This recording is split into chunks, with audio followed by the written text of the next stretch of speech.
Hello, ಎಲ್ಲರಿಗೂ ನಮಸ್ಕಾರ. ನಮ್ಮೀಸ್ ಕಿಚನ್ಗೆ ಸ್ವಾಗತ, ಸುಸ್ವಾಗತ.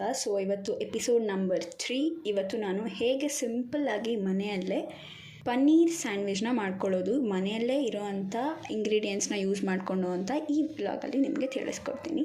ಮೊದಲನೇದಾಗಿ ನನಗೆ ಬೇಕಾಗಿರೋದು, ಇಲ್ಲಿ ನಾನೊಂದು 2 to 3 ಪೀಪಲ್ಗಾಗುವಷ್ಟು ಬ್ರೆಡ್ನ ತೊಗೊಂಡಿದ್ದೀನಿ, ಮತ್ತು ಚಿಕ್ಕದಾದಂಥ ಅಮೂಲ್ ಚೀಸ್ ತೊಗೊಂಡಿದ್ದೀನಿ, ಮತ್ತು ಚಿಕ್ಕ ಗಾತ್ರದ ಟೊಮ್ಯಾಟೊ, ಒಂದು ಗೆಡ್ಡೆ ಈರುಳ್ಳಿ ಮತ್ತು ಪನ್ನೀರ್. ನಿಮಗೆ ಎಷ್ಟು ಬೇಕೋ ಅಷ್ಟು ತೊಗೋಬೋದು. ನಾನು ಈ ಥರ ಸೈಜಲ್ಲಿ ಕಟ್ ಮಾಡ್ಕೊಂಡಿದ್ದೀನಿ.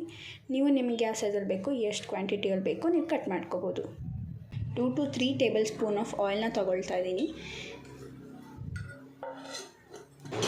ಅದು ಸ್ವಲ್ಪ ರೋಸ್ಟ್ ಆಗ್ತದಂಗೆ. ನಾನಿಲ್ಲಿ ಒಂದು ಈರುಳ್ಳಿ ಏನು ತೊಗೊಂಡಿದ್ದೀನಲ್ಲ, ನಾನಿಲ್ಲಿ ಏನು ಈರುಳ್ಳಿ ತೊಗೊಂಡಿದ್ನೋ ಅದನ್ನು ಫುಲ್ ಹಾಕ್ಕೊಳ್ತೀನಿ.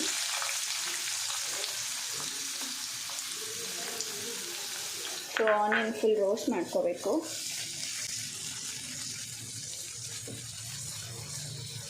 ತುಂಬ ಚೆನ್ನಾಗಿರುತ್ತೆ ತಿನ್ನೋದಕ್ಕೆ.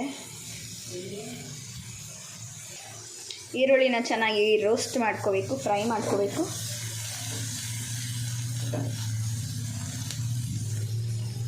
ಹಾಫ್ ಫ್ರೈ ಮಾಡಬೇಕು. ಕಟ್ ಮಾಡ್ಕೊಂಡಿರೋ ಟೊಮ್ಯಾಟೊ ಆ್ಯಡ್ ಮಾಡ್ಕೊಳ್ತೀನಿ.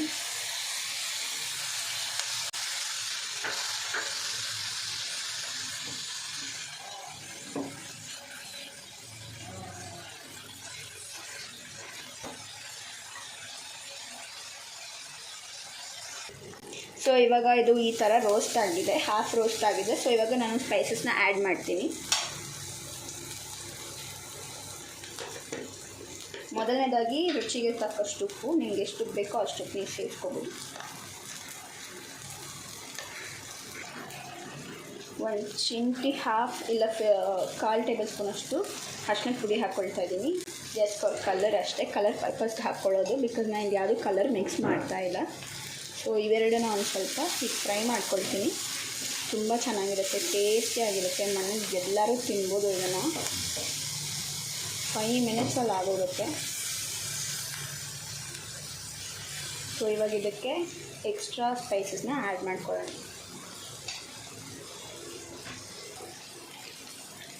ನಾನಿಲ್ಲಿ 1/2 ಟೇಬಲ್ ಸ್ಪೂನಷ್ಟು ಖಾರದ ಪುಡಿ ಯೂಸ್ ಮಾಡ್ತಾಯಿದ್ದೀನಿ. ಬಿಕಾಸ್ ನಾವು ಪನ್ನೀರೆಲ್ಲ ಆ್ಯಡ್ ಮಾಡಿದಾಗ ಪನ್ನೀರ್ಗೆ ಸ್ಪೈಸಸ್ ಬೇಕು, ಅದಕ್ಕೆ. 1/4 ಟೇಬಲ್ ಸ್ಪೂನಷ್ಟು ಗರಂ ಮಸಾಲ,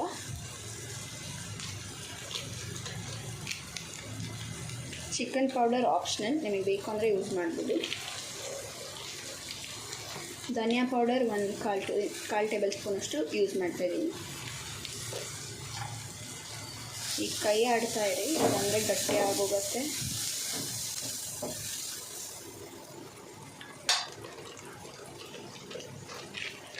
ಜೀರಾ ಪೌಡರ್ ಅಷ್ಟೇ 1/4 ಟೇಬಲ್ ಸ್ಪೂನ್ ಹಾಕ್ಕೊಳ್ತೀನಿ. ಜಾಸ್ತಿ ಹಾಕ್ಕೊಂಡ್ರೆ ಮಸಾಲ ಆಗೋಗುತ್ತೆ. ಬಿಕಾಸ್ ನಾವು ಇದಕ್ಕಿನ್ನ ಚೀಸ್ ಆ್ಯಡ್ ಮಾಡೋದ್ರಿಂದ ಅಷ್ಟು ಹಾಕ್ಕೊಳ್ತಾ ಇರೋದು ನಾನು. ಇದಕ್ಕಿನ್ನೇನು ಸ್ಪೈಸಸ್ನ ನಾನು ಆ್ಯಡ್ ಮಾಡ್ತಾ ಇಲ್ಲ. ಸ್ವಲ್ಪ ಏನಾದರೂ ಕನ್ಸಿಸ್ಟೆನ್ಸಿ ಗಟ್ಟಿ ಆಯಿತು ಅಂತಲೇ ನೀವು ವಾಟರ್ನ ಆ್ಯಡ್ ಮಾಡ್ಕೋಬೋದು. ನಾನಿವಾಗ ಸ್ವಲ್ಪ ಕನ್ಸಿಸ್ಟೆನ್ಸಿ ಗಟ್ಟಿ ಆಗಿರೋದ್ರಿಂದ ವಾಟರ್ ಆ್ಯಡ್ ಮಾಡ್ಕೊಳ್ತಾ ಇದ್ದೀನಿ. ನೀವು ಕೂಡ ಕನ್ಸಿಸ್ಟೆನ್ಸಿ ನೋಡ್ಕೊಂಡು ಹಾಕ್ಕೊಳ್ಳಿ.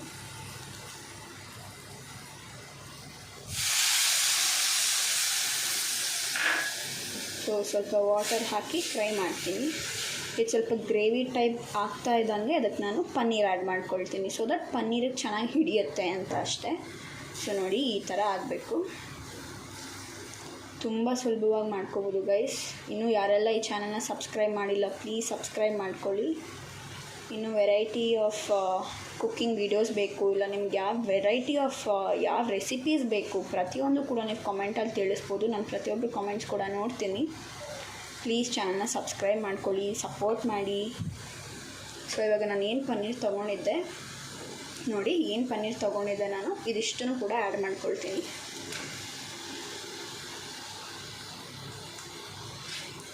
ಇಷ್ಟೇ, ಇನ್ನೇನು ಅದರದ್ದು ಪ್ರಾಸೆಸ್ ಇಲ್ಲ. ಇಷ್ಟೇ, ಇದನ್ನೇ ಒಂಚೂರು ಫ್ರೈ ಮಾಡ್ಕೋಬೇಕು. ಪನ್ನೀರ್ನೇನು ತುಂಬ ಫ್ರೈ ಮಾಡೋ ನೆಸೆಸರಿ ಇಲ್ಲ. ನಾನು ಅದಕ್ಕೆ ಇದನ್ನು ಲಾಸ್ಟಲ್ಲಿ ಹಾಕ್ಕೊಂಡಿರೋದು. ಚೆನ್ನಾಗಿ ಮಿಕ್ಸ್ ಮಾಡ್ಕೊಳ್ಳಿ 1-2 ಮಿನಿಟ್ಸ್. ಇಷ್ಟೇ ಇದ್ರದ್ದು ಕೆಲಸ, ಇನ್ನೇನೂ ಇಲ್ಲ. ಇದಕ್ಕೆ ಇನ್ನೇನು ಹಾಕೋ ಹಾಗಿಲ್ಲ. ಉಪ್ಪು ಮಾತ್ರ ನಿಮ್ಗೆ ಎಷ್ಟು ಬೇಕೋ ಅಷ್ಟು ನೋಡ್ಕೊಂಡು ಹಾಕ್ಕೊಳ್ಳಿ. ಇಷ್ಟೇ ಇದು, ಇನ್ನೇನು ಎಕ್ಸ್ಟ್ರಾ ಇದಕ್ಕೆ ನಾನು ಆ್ಯಡ್ ಮಾಡಲ್ಲ. ಬಟ್ ಇದಕ್ಕೆ ನಾನು ಒಂದೇ ಒಂದು ಆ್ಯಡ್ ಮಾಡೋದು ಅಂದರೆ ಶೇಜ್ವಾನ್ ಚಟ್ನಿ. ನೀವು ಈ ಸಾಸ್ ಪ್ಯಾಕೆಟ್ನ ಬೇಕು ಅಂತಂದರೆ, ಇಲ್ಲ ನಿಮ್ಮ ಮನೆಯಲ್ಲಿ ಏನಾದ್ರು ಶೇಜ್ವಾನ್ ಚಟ್ನಿ ಇಲ್ಲ ಶೇಜ್ವಾನ್ ಸಾಸ್ ಈ ಥರದ್ದು ಏನಾದರೂ ಇದ್ದರೆ ನೀವು ಆ್ಯಡ್ ಮಾಡ್ಬೋದು. ನಾನು ಸ್ವಲ್ಪ ಆ್ಯಡ್ ಮಾಡ್ಕೊಳ್ತೀನಿ ಅಷ್ಟೇ ರುಚಿಗೆ. ಇಫ್ ಇನ್ ಕೇಸ್ ನಿಮಗೆ ಶೇಜ್ವಾನ್ ಚಟ್ನಿ ಇಷ್ಟ ಆಗಲ್ಲ ಅಂತ ಅನ್ನೋರು ಟೊಮ್ಯಾಟೊ ಕೆಚಪ್ನ ಯೂಸ್ ಮಾಡ್ಬೋದು, ಅದು ಕೂಡ ಸೇಮ್ ಟೇಸ್ಟ್ ಇರುತ್ತೆ. ಬಟ್ ಶೇಜ್ವಾನ್ ಚಟ್ನಿ ಒಂದು ಸ್ವಲ್ಪ ಡಿಫ್ರೆಂಟ್ ಟೇಸ್ಟ್ ಕೊಡುತ್ತೆ ಅಂತ ಅಷ್ಟೇ. ತುಂಬ ಚೆನ್ನಾಗಿರುತ್ತೆ, ಪ್ಲೀಸ್ ಟ್ರೈ ಮಾಡಿ ನಿಮ್ಮ ಮನೆಯಲ್ಲಿ. ಇದನ್ನು ಇವಾಗ ನಾನು ಇನ್ನೂ ಒಂದು ಪ್ಲೇಟ್ ಮುಚ್ಚಿಬಿಟ್ಟು ಇಟ್ಬಿಡ್ತೀನಿ. ಸೊ ಪನ್ನೀರ್ ಒಂದು ಸ್ವಲ್ಪ ಚೆನ್ನಾಗಿ ಮ್ಯಾರಿನೇಟ್ ಆಗಿರುತ್ತೆ ಈ ಮಸಾಲಾಗೆ ಅಂತ ಅಷ್ಟೇ. ಬಟ್ ತುಂಬ ಇದನ್ನು ಬಾಯ್ಲ್ ಮಾಡಬಾರ್ದು ನೀವು, ತುಂಬ ಬೇಯಿಸಿದಷ್ಟು ಪನ್ನೀರ್ ತುಂಬ ರೋಸ್ಟ್ ಆಗಿಬಿಡುತ್ತೆ. ಸೊ ಟೇಸ್ಟ್ ಹೊರಟೋಗುತ್ತೆ ಆವಾಗ. ಇವಾಗ ಪ್ಯಾನ್ ಒಂದು ಸ್ವಲ್ಪ ಕಾಯಬೇಕು. ಪ್ಯಾನ್ ಕಾದಾದಮೇಲೆ ನಾನು ಬ್ರೆಡ್ನ ತುಪ್ಪದಲ್ಲಿ ರೋಸ್ಟ್ ಮಾಡ್ತಾಯಿದ್ದೀನಿ. ನೀವು ಬಟರಲ್ಲಿ ಕೂಡ ರೋಸ್ಟ್ ಮಾಡ್ಬೋದು, ಇಲ್ಲ ಅಂದರೆ ಆಯಿಲಲ್ಲಿ ಕೂಡ ರೋಸ್ಟ್ ಮಾಡ್ಕೋಬೋದು.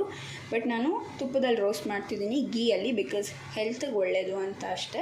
ಮತ್ತು ರುಚಿ ತುಂಬ ಚೆನ್ನಾಗಿ ಬರುತ್ತೆ. ಗೀನೇ ಒಂದು ಸ್ವಲ್ಪ ಟೇಸ್ಟಿಯಾಗಿರೋದ್ರಿಂದ ಗೀ ಟೇಸ್ಟ್ ಕೂಡ ಕೊಡುತ್ತೆ ಅಂತ ನಾನು ಗೀ ಯೂಸ್ ಮಾಡ್ತಿದ್ದೀನಿ. ನೀವು ಹಿಂಗೆ ಬೇಕು ಅಂದರೆ ಬಟರ್ ಇಲ್ಲಾಂದರೆ ಆಯಿಲ್, ನೀವು ಏನು ಬೇಕಾದರೂ ಯೂಸ್ ಮಾಡ್ಬೋದು. ಬಟ್ ನಾನು ಗೀ ಯೂಸ್ ಮಾಡ್ತೀನಿ. ಬೆಟರ್ ನೀವು ಕೂಡ ಗೀ ಯೂಸ್ ಮಾಡ್ಬೋದು.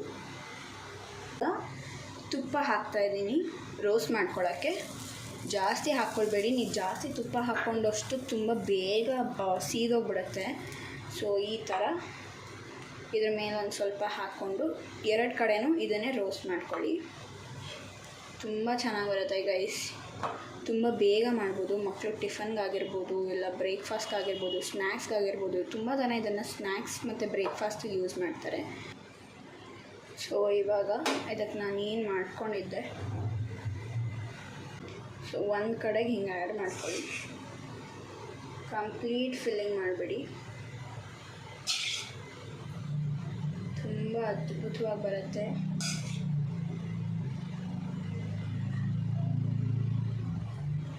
ಪನ್ನೀರ್ ಸ್ವಲ್ಪ ಜಾಸ್ತಿ ಇದ್ದರೆ ಟೇಸ್ಟ್ ಚೆನ್ನಾಗಿ ಬರುತ್ತೆ ಅಂತ.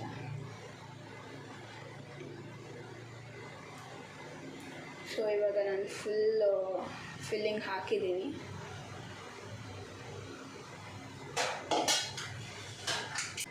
ಸೊ ಇವಾಗ ನಾನು ಚೀಸ್ನ ಹಾಕ್ಕೊಳ್ತೀನಿ ಇದ್ರ ಮೇಲೆ ಫುಲ್ಲು. ನಾನು ಈ ಥರ ಕ್ಯೂಬ್ಸ್ ಥರ ಕಟ್ ಮಾಡಿ ಹಾಕ್ಕೊಂಡಿದ್ದೀನಿ. ನೀವು ಬೇಕು ಅಂತಂದರೆ ಚೀಸ್ನ ಇದ್ರ ಮೇಲೆ ಕೂಡ ಮ್ಯಾರಿನೇಟ್ ಮಾಡಿ ಹಾಕ್ಕೋಬೋದು, ತುಂಬ ಚೆನ್ನಾಗಿ ಬರುತ್ತೆ. ನಾನು ಹಿಂಗೆ ಹಾಕ್ಕೊಂಡಿರೋ ರೀಸನ್ ಏನಂದರೆ ಚೀಸ್ ಜಾಸ್ತಿ ಸಿಗುತ್ತೆ ಅಂತ ಅಷ್ಟೇ. It's completely optional. Cheese prefer ಮಾಡಲ್ಲ ಅಂತ ಅನ್ನೋರು ಹಾಗೇನೂ ತಿನ್ಬೋದು. ಬಟ್ ನಾನು ಚೀಸ್ ಹಾಕ್ಕೊಳ್ತಾಯಿನಿ, ಟೇಸ್ಟ್ ಚೆನ್ನಾಗಿರುತ್ತೆ ಅಂತ. ರೆಸ್ಟೋರೆಂಟ್ ಸ್ಟೈಲಲ್ಲಿ ಬೇಕು ನಿಮಗೆ ಅಂದರೆ ನೀವು ಚೀಸ್ನ ಹಾಕ್ಕೋಬೇಕಾಗುತ್ತೆ.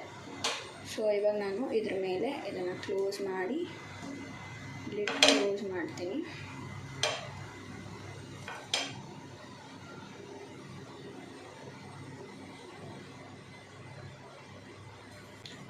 ಸೊ ಇದನ್ನು ಕ್ಲೀನಾಗಿ ಇನ್ನೊಂದು ಕಡೆ ಕೂಡ ಫ್ರೈ ಮಾಡ್ಕೋಬೇಕು. ಸೊ ನೋಡಿ ಹಿಂಗೆ ಕ್ಲೀನಾಗಿ ಎತ್ತಿ ಫ್ರೈ ಮಾಡ್ಕೊಳ್ಳಿ. ಯಾವ್ದಾದ್ರು ಒಂದು ಗಟ್ಟಿಯಾಗಿರೋವಂಥ ಸ್ಟಿಕ್ನ ತೊಗೊಂಡು ಹೀಗೆ ಪ್ರೆಸ್ ಮಾಡ್ಕೊಳ್ಳಿ. ಸೊ ದಟ್ ಬಿಸಿಗೆ ಚೀಸೆಲ್ಲ ಮೆಲ್ಟ್ ಆಗುತ್ತೆ. ಸೊ ಇಷ್ಟೇ ಗೈಸ್, ತುಂಬ ಸಿಂಪಲ್ಲಾಗಿ ನೋಡಿ ಮಾಡಿಬಿಟ್ಟೆ. ನೀವು ಬೇಕು ಅಂತಂದರೆ ಇದಕ್ಕೆ ನೀವು ಸ್ಟಫಿಂಗ್ ಹಾಕ್ಕೊಳ್ಳೋದಕ್ಕಿಂತ ಮುಂಚೆನೇ ನೀವು ಗ್ರೀನ್ ಚಟ್ನಿ ಕೂಡ ಹಾಕ್ಕೋಬೋದು. ತುಂಬಾ ಚೆನ್ನಾಗಿ ಬರುತ್ತೆ. ನನಗೆ ಟೈಮ್ ಇಲ್ಲದೆ ಇದ್ದದ್ದು ರೀಸನ್ಗೆ ನಾನು ಗ್ರೀನ್ ಚಟ್ನಿ ಮಾಡ್ಕೊಳ್ಳಿಲ್ಲ. ಹಾಗೇನೂ ಕೂಡ ಸೇಮ್ ರೆಸ್ಟೋರೆಂಟ್ ಸ್ಟೈಲ್ ನೀವು ಹೊರಗಡೆ ಏನು ತಿಂತೀವಿ, for an example Hari super sandwich ಆ ಥರನೇ ಟೇಸ್ಟ್ ಬರುತ್ತೆ. ಸೊ ಎಸ್ ಇಷ್ಟೇ. ಸೊ ನೀವು ಇದನ್ನು ಸರ್ವ್ ಮಾಡಿಕೊಂಡು ಇವಾಗ ನೀವು ಸಾಸ್ ಜೊತೆ ಮೈನಸ್ ಜೊತೆ ಏನು ಬೇಕಾದ್ರೂ ತಿನ್ಬೋದು.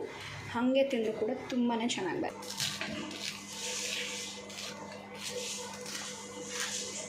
ಸೊ ನೋಡಿದ್ರಲ್ಲ ಇಷ್ಟು ಕ್ರಿಸ್ಪಿಯಾಗಿ ಬಂದಿದೆ ಅಂತ. ಸೊ ಇದೇ ಥರ ವೆರೈಟಿ ಆಗಿರೋ ಅಂಥ ಏನಾರ ಡಿಶಸ್ ಬೇಕು ಅಂತಂದರೆ, ಸ್ನ್ಯಾಕ್ಸ್ ಬೇಕು ಅಂದರೆ ನೀವು ನನಗೆ ಕಾಮೆಂಟ್ ಮಾಡಿ ತಿಳಿಸ್ಬೋದು, ನಾನು ಅದನ್ನು ಮಾಡ್ತೀನಿ. ಸೊ ಎಸ್, ಈ ವ್ಲಾಗ್ ನಿಮ್ಗೆ ಇಷ್ಟ ಆಯಿತು ಅನ್ಕೋತೀನಿ. ಈ ವ್ಲಾಗ್ ಏನಾದ್ರು ನಿಮಗೆ ಇಷ್ಟ ಆಗಿದ್ರೆ ಪ್ಲೀಸ್ ಲೈಕ್ ಮಾಡಿ, ಶೇರ್ ಮಾಡಿ, ಕಾಮೆಂಟ್ ಮಾಡಿ. So yes, thank you for watching my video. Stay tune, bye.